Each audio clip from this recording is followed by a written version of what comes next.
ಮಹಾಲಕ್ಷ್ಮಿ ದೇವಿಗೆ ಸಿಂಪಲ್ ಆಗಿ ಕ್ವಿಕ್ ಆಗಿ ಹೇಗೆ ಅಲಂಕಾರ ಮಾಡಬಹುದು ಅನ್ನೋದನ್ನ ನಿಮಗೆ ಶೇರ್ ಮಾಡ್ಕೊಳ್ತಾ ಇದ್ದೀನಿ. ಟೇಬಲ್ ಮೇಲೆ ಒಂದು ಮಣೆಯನ್ನು ಇಟ್ಕೊಂಡಿದ್ದೀನಿ. ಮಣೆ ಮೇಲೆ ಪಂಚೆಯನ್ನು ಹಾಸ್ಕೊಳ್ತಾ ಇದ್ದೀನಿ. ಪಂಚೆ ಅಥವಾ ಬ್ಲೌಸ್ ಪೀಸ್ ಇಂದ ನೀವು ಕವರ್ ಮಾಡ್ಕೋಬಹುದು. ನಂತರ ಒಂದು ರಂಗೋಲಿಯನ್ನು ಹಾಕಿ ರಂಗೋಲಿ ಮೇಲೆ ಅಕ್ಕಿ ತುಂಬಿಸಿರುವಂತಹ ತಟ್ಟೆಯನ್ನು ಇಟ್ಕೊಳ್ಳಿ. ನಂತರ ನಾನು ಇಲ್ಲಿ ಕಳಿಶದ ಬಿಂದಿಯನ್ನು ಇಟ್ಕೊಳ್ತಾ ಇದ್ದೀನಿ.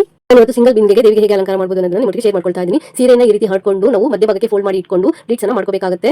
3 ಪ್ಲೀಟ್ಸ್ ಅನ್ನು ಮಾಡ್ಕೊಂಡಿದ್ದೀನಿ. ಸೆರಗಿನ ತುದಿಗೆ ಒಂದು ಪಿನ್ ಅನ್ನು ಹಾಕಿ ನಂತರ ಸ್ವಲ್ಪ ದೂರಕ್ಕೆ ಒಂದು ಪಿನ್ ಅನ್ನು ಸೇರಿಸ್ಕೊಳ್ತಾ ಇದ್ದೀನಿ. ನಾನು ಇಲ್ಲಿ 2 ಮೊಳ ಆಗುವಷ್ಟು ಸೆರಗನ್ನ ಪಿನ್ ಮಾಡ್ಕೊಳ್ತಾ ಇದ್ದೀನಿ. ನಾನು ಇಲ್ಲಿ ಬ್ಲೌಸ್ ಪೀಸ್ ಅನ್ನು ಕಟ್ ಮಾಡ್ಕೊಂಡಿಲ್ಲ. ಹಾಗೆ ಬ್ಲೌಸ್ ಪೀಸ್ ಅನ್ನು ಕಟ್ ಮಾಡಿದ್ರೆ ದೇವಿಗೆ ಸೀರೆಯನ್ನು ಉಡ್ತಾ ಇದ್ದೀನಿ. ಸೀರೆಯ 2 ತುದಿಗಳಲ್ಲೂ ಸಹ ನಾವು ಸೆರಗ ರೀತಿಯಲ್ಲಿ ಪ್ಲೀಟ್ಸ್ ಅನ್ನು ಮಾಡ್ಕೋಬೇಕಾಗುತ್ತೆ. 2 ಮೊಳ ಆಗುವಷ್ಟು ನಾನು ಇಲ್ಲಿ ಸೆರಗನ್ನ ಪ್ಲೀಟ್ಸ್ ಮಾಡ್ಕೊಳ್ತಾ ಇದ್ದೀನಿ. ಸೀರೆಯ 2 ತುದಿಗಳಲ್ಲೂ ಸಹ ಮೊದಲಿಗೆ ನಾನು ಈ ರೀತಿ ಪ್ಲೀಟ್ಸ್ ಅನ್ನು ಮಾಡ್ಕೊಂಡು ಸೆರಗಿನ ತುದಿಗೆ ಒಂದು ಪಿನ್ ಅನ್ನು ಹಾಕಿ ನಂತರ ಸ್ವಲ್ಪ ದೂರಕ್ಕೆ ಪಿನ್ಗಳನ್ನ ಸೇರಿಸಿ ಪ್ಲೀಟ್ಸ್ಗಳನ್ನ ನಾನು ನೀಟಾಗಿ ಜೋಡಿಸ್ಕೊಳ್ತಾ ಇದ್ದೀನಿ. ವಿಡಿಯೋ ಇಷ್ಟ ಆಯಿತು ಅಂದ್ರೆ ಒಂದು ಲೈಕ್ ಕೊಡಿ. ಹೊಸದಾಗಿ ಯಾರೆಲ್ಲ ಚಾನಲ್ ನೋಡ್ತಾ ಇದ್ದೀರಾ ಚಾನಲ್ನ ಸಬ್ಸ್ಕ್ರೈಬ್ ಮಾಡ್ಕೊಂಡು ನೋಡಿ. ನಾನು ಇಲ್ಲಿ 2 ಮೊಳ ಆಗುವಷ್ಟು ಸೆರಗನ್ನ ಪ್ಲೀಟ್ಸ್ ಮಾಡ್ಕೊಂಡಿದ್ದೀನಿ. ನಿಮಗೆ ಎಷ್ಟು ಬೇಕು ಅಂತ ನೋಡ್ಕೊಂಡು ಅಷ್ಟು ಲೆಂತ್ಗೆ ನೀವು ಇಲ್ಲಿ ಮಾಡ್ಕೋಬಹುದು. 2 ಸೈಡು ಸಹ ನಾನು 2 ಮೊಳ ಆಗುವಷ್ಟು ಸೆರಗನ್ನ ಪ್ಲೀಟ್ಸ್ ಮಾಡ್ಕೊಂಡಿದ್ದೀನಿ.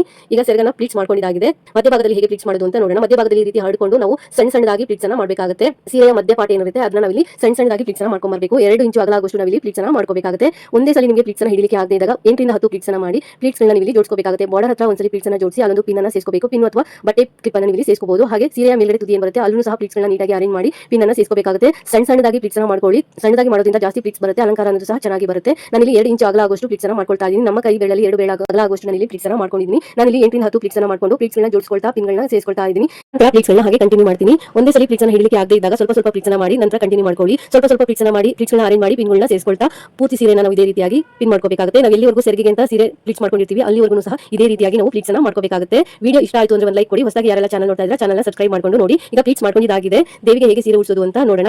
ಕಳಶದ ಬಿಂದಿಗೆಯ ಅಕ್ಕಪಕ್ಕ ನಾವೇನು ಪ್ಲೀಟ್ಸ್ ಅನ್ನು ಮಾಡ್ಕೊಂಡಿದ್ದೀವಿ 2 ಸೈಡು ಅದನ್ನ ಇಟ್ಕೋಬೇಕು. ನಂತರ ಮಧ್ಯಭಾಗದಲ್ಲಿರುವಂತಹ ಪ್ಲೀಟ್ಸ್ಗೆ ನಾವು ಒಂದು ದಾರನ ಸೇರಿಸಿ ಈ ರೀತಿಯಾಗಿ ಕಟ್ಕೋಬೇಕಾಗುತ್ತೆ. ನಾನು ಇಲ್ಲಿ ಟೇಬಲ್ ಮೇಲೆ ಇಟ್ಕೊಂಡು ಕಟ್ಬಿಟ್ಟು ತೋರಿಸ್ತಾ ಇದ್ದೀನಿ. ಯಾರಾದ್ರೂ ಇಟ್ಕೊಳ್ಳೋರು ಇದ್ರೆ ಆ ಕೈಯಲ್ಲಿ ಇಟ್ಕೊಳ್ಳಿಕ್ಕೆ ಹೇಳ್ಬಿಟ್ಟು ನೀವು ಅಲ್ಲಿ ಕಟ್ಕೊಳ್ಳಿ. ನಾವೇನು ಪಿನ್ ಹಾಕೊಂಡಿರ್ತೀವಿ ಅದರಿಂದ ಒಂದು ಸ್ವಲ್ಪ 2 ಇಂಚು ಕೆಳಗಡೆ ಬಿಟ್ಟು ನಾವು ಇಲ್ಲಿ ಸೀರೆಗೆ ಈ ರೀತಿ ದಾರನ ಸುತ್ತಿ ಕಟ್ಕೋಬೇಕಾಗುತ್ತೆ. ಒಳಭಾಗಕ್ಕೆ ದಾರ ಬರಬೇಕು ಆ ರೀತಿಯಲ್ಲಿ ಕಟ್ಕೊಳ್ಳಿ. ನೋಡಿ ಈ ರೀತಿ ನಾನು ಕಟ್ಕೊಂಡಿದ್ದೀನಿ. ಟೈಟ್ ಆಗಿ ಗ್ರಿಪ್ ಆಗಿ ಕಟ್ಕೋಬೇಕಾಗುತ್ತೆ. ಫ್ರಂಟ್ ಪೋರ್ಷನ್ ಹಾಗೆ ಬಿಡಬೇಕು. ಬ್ಯಾಕ್ ಸೈಡ್ಗೆ ದಾರ ಬರೋ ರೀತಿಯಲ್ಲಿ ಮಾಡ್ಕೊಂಡು ಕಟ್ಕೊಂಡು ಅದನ್ನ ಕಳಶದ ಬಿಂದಿಗೆಯ ಕಂಠ ಭಾಗಕ್ಕೆ ನಾವು ಇಲ್ಲಿ ಸೆಂಟರ್ಗೆ ಬರೋ ರೀತಿಯಲ್ಲಿ ನೋಡ್ಕೊಂಡು ಕಟ್ಕೋಬೇಕಾಗುತ್ತೆ.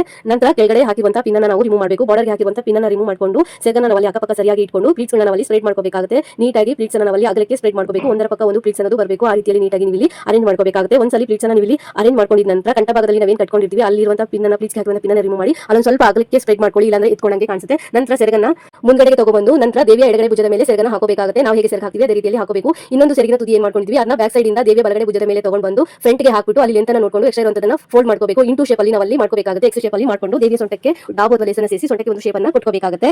ನಂತರ ಫ್ರಂಟ್ ಅಲ್ಲಿ ಸ್ವಲ್ಪ ನೀಟಾಗಿ ಕೂತಿದೆ ಅಂತ ನೋಡ್ಕೊಂಡು ದೇವರಿಗೆ ಅಂತ ಇಟ್ಕೊಂಡಿರುವಂತಹ ಒಡವೆಗಳಿಂದ ದೇವಿಯನ್ನ ಅಲಂಕರಿಸಿ ಜಡಬಿಲೆ ಇದ್ರೆ ಜಡಬಿಲೆಯನ್ನ ಸೇರಿಸಿ ಕಳಶದ ಬಿಂದಿಗೆಗೆ ನಿಮ್ಮ ಸಂಪ್ರದಾಯದ ಪ್ರಕಾರ ನೀರು ಅಥವಾ ಅಕ್ಕಿಯನ್ನು ಸೇರಿಸಿ ಮಾವಿನ ವಿಳೆದೆಲೆ ಇಟ್ಟು ತೆಂಗಿನಕಾಯಿ ಇಟ್ಟು ದೇವಿಗೆ ಮುಖಪದ್ಮವನ್ನು ಹಾಕಿ ಹೂಗಳಿಂದ ದೇವಿಯನ್ನ ಅಲಂಕರಿಸಿ ಪೂರ್ತಿಯಾದ ಅಲಂಕಾರ ಆದ ನಂತರ ದೇವಿಯನ್ನ ನೀವು ಇಲ್ಲಿ ನೋಡಬಹುದು. ದೇವಿ ಎಷ್ಟು ಚೆನ್ನಾಗಿ ಎಷ್ಟು ಲಕ್ಷಣವಾಗಿ ಕಾಣಿಸ್ತಾ ಇದ್ದಾರೆ ಅಂತ ಹೇಳಿ. ಈ ಅಲಂಕಾರದ ವಿಡಿಯೋ ನಿಮಗೆ ಇಷ್ಟ ಆಯಿತು ಅಂದ್ರೆ ಒಂದು ಲೈಕ್ ಕೊಡಿ. ಹೊಸದಾಗಿ ಚಾನಲ್ ನೋಡೋರು ಸಬ್ಸ್ಕ್ರೈಬ್ ಮಾಡ್ಕೊಂಡು ನೋಡಿ. Thanks for watching this video.